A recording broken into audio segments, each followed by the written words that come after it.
Alright, so what do you get when you have a movie that has a director who doesn't do his homework, actresses who don't speak the required language, and songs that wouldn't even be used for karaoke at a local dive bar? Well, a Best Picture contender apparently. Emilia Pérez is a musical on Netflix about the leader of a Mexican cartel that seeks out the help of an underappreciated lawyer to assist them in faking their own death so they can transition to being a female and start living their life as their true, authentic self.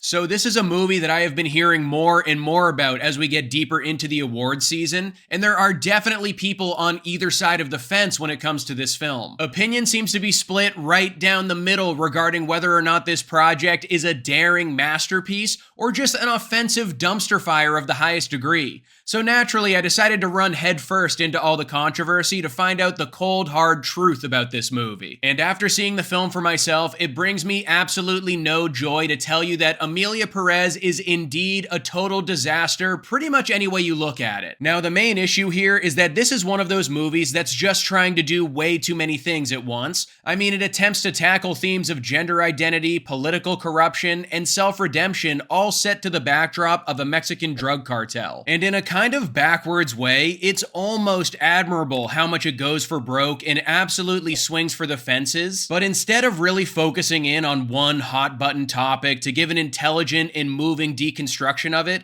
the movie just dives into the controversial deep end like a kid in a candy store. On the surface, the film definitely seems very progressive given its subject matter, but just because a project is about forward-thinking themes doesn't mean that it handles them with care or adds anything redeemable to the landscape. Since the film is so jam-packed with discussion-heavy topics, it kind of comes off like they're just going down a checklist of themes to touch on to make the movie seem fearless and get it in the awards conversation, basically treating them all like window dressing in the process. Moving to the performances here, I have to admit that our three main leads kind of got a bit of a raw deal because I feel like all of the performances would have really benefited from this film not being a musical. There are plenty of scenes involving Zoe Saldana and Carla Sofia Gascon that are effective and well acted, but they obviously just don't hold as much weight when those moments are immediately followed by the most nonsensical and tone-deaf song you've ever heard. But if you're gonna watch this movie, the two of them are the reason to see it, with good performances trapped inside a wildly overstuffed and frustrating film. Now, Selena Gomez unfortunately doesn't fare as well as her two co-stars. Her entire performance kind of comes off like she's starring in one of those fake movie trailers from the beginning of Tropic Thunder. It was very clear that she didn't have a good handle on the language and was pronouncing everything phonetically. I mean, it sounded like me in my 8th grade Spanish class. And sure, the script doesn't do her any favors since it reads like it was just plugged into Google Translate, and her character is technically raised in the US,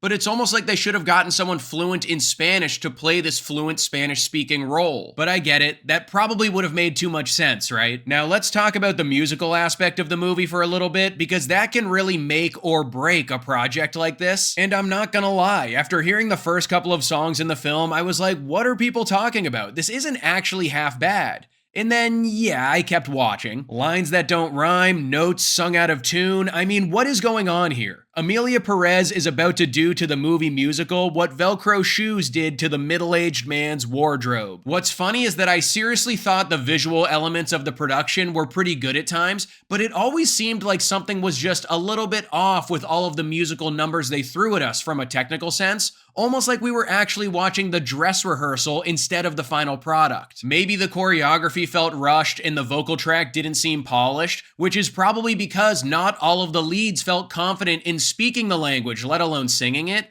But some of the spectacle came off as messy because of that. Now, don't get me wrong, there are definitely a couple of songs from this film that will be remembered, but whether or not they'll be remembered for the reasons the director intended is an entirely different story. Overall, guys, Emilia Pérez is a complete mess of a movie from a story, culture, and music perspective. On the surface, the cinematography is solid and some of the performances aren't bad, but the way it navigates its themes just feels so inauthentic and Oscar baity that it's hard to really care about the narrative or whatever happens to these characters in the end. It's not the worst movie I've ever seen or anything, but if this is what we're deeming award-worthy these days, then we've really lost our way. Emilia Pérez gets a Sully score of 1.5 stars.